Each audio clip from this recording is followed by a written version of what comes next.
ঈশ্বৰ ৰঘুনাথ চৌধুৰী নিশ্চিত তোমাৰ কোদাসা প্ৰভু আমি অতি সৰু ল'ৰা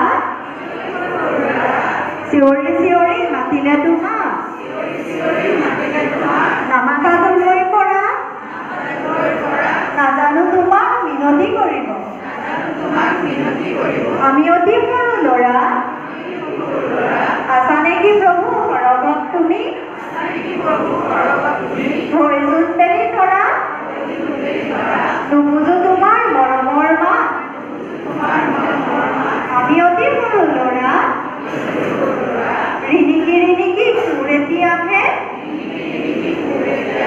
জানো কৰবাৰ পৰা তথাপি তোমাক ভাল পাওঁ প্ৰভু আমি অতি সৰু ল'ৰা তোমাৰ চেনেহ দয়াৰে আমাৰ বুকুখনি থাকে ভৰা নোৱাৰো বুজিব তোমাৰ মহিমা আমি অতি সৰু ল'ৰা পিলুৱাহিয়াত মৰম জেউতি নিদিয়ে আঁতৰৰ পৰা এই কবিতাটোত বাৰু এতিয়া কাৰ কথা কোৱা হৈছে ঈশ্বৰৰ কথা ঈশ্বৰক তোমালোকে দেখিছানে নাই দেখা ঈশ্বৰ ক'ত থাকে বুলি ভাবা যায় বাৰু কল্পনা কৰা যায়